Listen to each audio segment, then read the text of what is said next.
What if I told you that one man on earth lives a lifestyle so wealthy, so powerful, and so protected by tradition that his fortune is measured not in millions or even billions, but in land, castles, and centuries of control?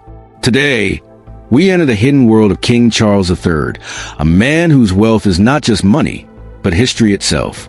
This is a trillionaire life of Charles III. King Charles III became monarch of the United Kingdom after the longest wait for a throne in modern history.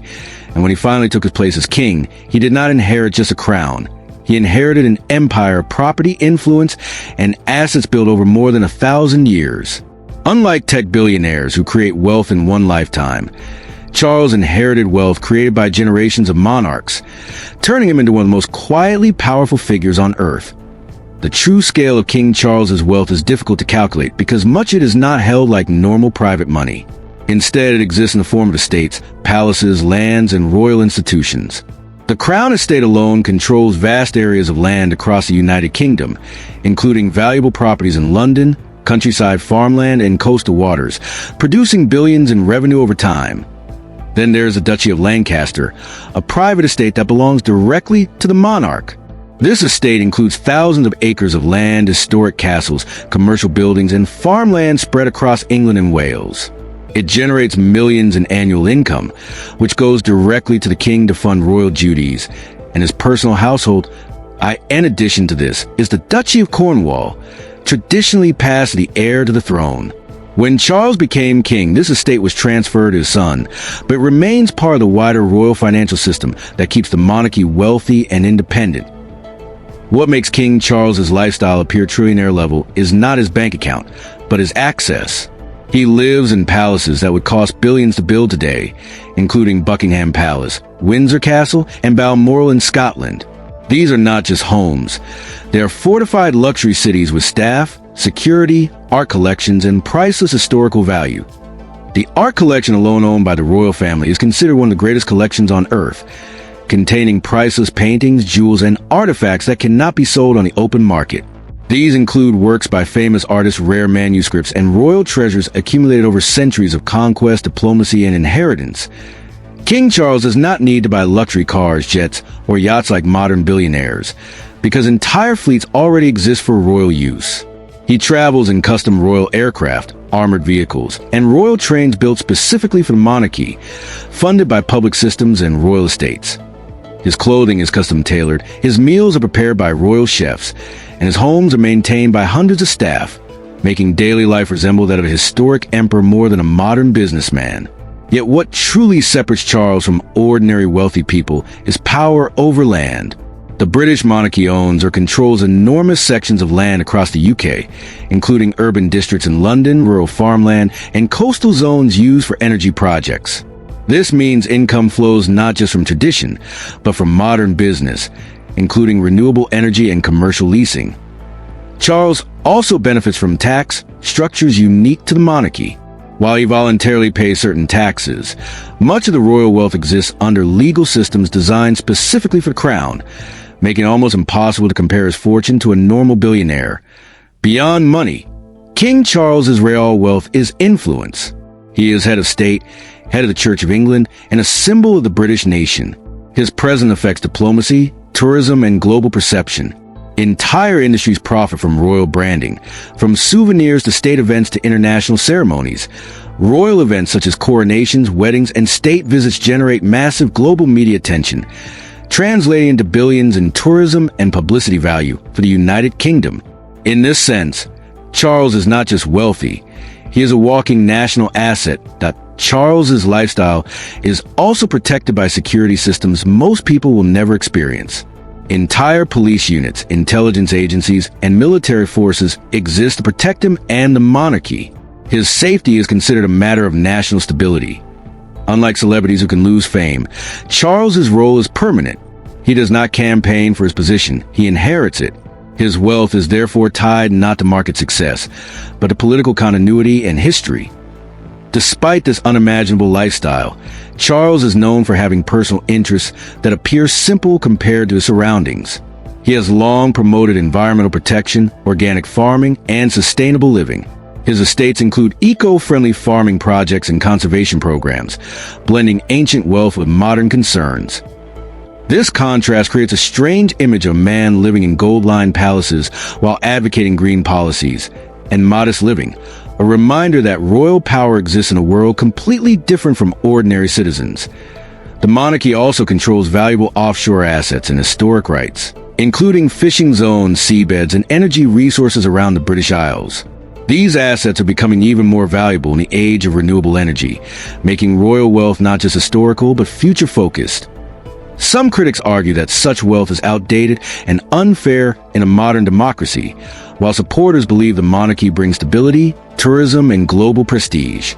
This debate has existed for centuries and continues today. What makes Charles's life truly trillionaire-like is that his wealth is untouchable in ways no billionaire's is. A tech CEO can lose everything in a market crash.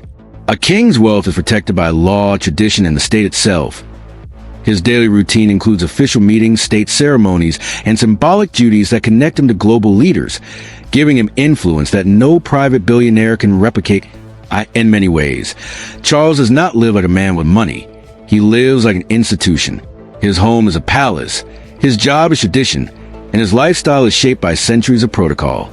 And while he may never see $1 trillion in cash, the total value of land, buildings, artwork, rights, and influence tied to the crown reaches a level of power few individuals in human history have ever possessed. King Charles III represents a form of wealth older than capitalism itself, a system where money, land, and authority are fused into one position passed down through bloodline. Rather than business deals in the modern world of billionaires and tech giants, the monarchy stands apart as a reminder that the richest lives are not always built in one lifetime. Some are inherited from history. And that is a trillionaire life of Charles III, not defined by bank accounts, but by castles, crowns, and centuries of accumulated power. King Charles III also benefits from a network of privileges that go far beyond physical assets. His position grants him automatic access to political leaders, military commanders, and global institutions, making his influence one of the most valuable resources attached to the crown. While billionaires negotiate for access, Charles receives it by tradition. World leaders travel to meet him, and his approval carries symbolic weight that no private fortune can purchase. Another hidden layer of royal wealth is the monarchy's control over ceremonial power. State events, royal tours, and historic rituals are not only cultural traditions, they are massive economic engines. Millions of tourists visit the United Kingdom every year specifically because of the monarchy, spending money on hotels, transport, and souvenirs. This means the king's existence generates income for the nation simply through presence and history. The royal family also owns priceless jewels, including crowns, scepters, and ceremonial items encrusted with diamonds, rubies, and gold collected over centuries. These objects are not sold, but their value is almost impossible to calculate. Some experts estimate that if the royal collection were placed on the open market, it would be worth hundreds of billions of dollars, making it one of the largest concentrations of physical wealth in the world. Beyond land and treasure, Charles's lifestyle includes complete financial insulation from ordinary risk. He does not worry about inflation, rent, or investment losses the way even billionaires do. His wealth is tied to institutions that are protected by law and supported by national systems. This creates a form of financial immortality where the throne remains wealthy regardless of economic crises. Charles's private residences include vast country estates used for hunting, farming, and conservation. These estates operate like luxury villages with their own workers, security, and supply systems. Some of them have been in royal hands for hundreds of years, passed from one monarch to the next without interruption, making them living symbols of inherited power. What truly defines Charles's trillionaire lifestyle is that he does not need to chase money. His wealth arrives through position, not performance. Unlike business leaders who must prove their success every year, Charles's role is permanent and guaranteed by law. His power is not voted on or earned, it is inherited. Yet this also places him under strict limits. He cannot openly express political opinions, cannot run businesses freely, and cannot live anonymously. His life is governed by protocol, tradition, and national expectation. Every public appearance is carefully planned, and every word is measured for political impact. In this way, his wealth is both a privilege and a cage. He enjoys comfort and security beyond imagination, but he lives under constant scrutiny and duty. His freedom is traded for stability, and his individuality is shaped by history. The future of Charles's wealth is also tied to public opinion. Modern citizens question whether monarchies should exist at all. Supporters argue that the monarchy preserves national identity and tradition, while critics see it as a symbol of inequality. This debate adds another layer to his lifestyle, because his riches are not only inherited, they're defended by cultural belief. AS technology creates new billionaires and trillion-dollar companies. Charles's position stands as a reminder that some wealth is not created in markets but in memory. His lifestyle exists because generations before him conquered land, built alliances, and established systems that continue to operate today in the modern age. King Charles III is less a man with money and more a living institution, a bridge between medieval power and digital society. His life shows that the oldest form of wealth is not currency, but control over land, symbols, and identity. And while tech giants may rise and fall, the monarchy continues, quietly accumulating value through history itself. That is why the life of Charles III appears trillionaire level, not because of cash, but because of permanence, power, and position passed down through time. And that is a trillionaire life of King Charles III. A life defined not by a single bank account, but by castles instead of condos, land instead of stocks, and centuries of power instead of short-term profits. Whether you see the monarchy as a symbol of stability or a reminder of inequality, one thing is certain: no modern billionaire lives a life shaped so completely by history and tradition.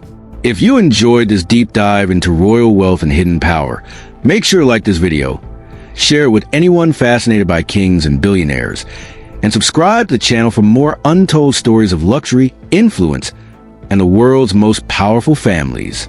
Now we want to hear from you. Do you think royal wealth still belongs in the modern world, or should it be a thing of the past? Drop your thoughts in the comments below, and stay tuned for our next episode, where we uncover another secret life behind global power.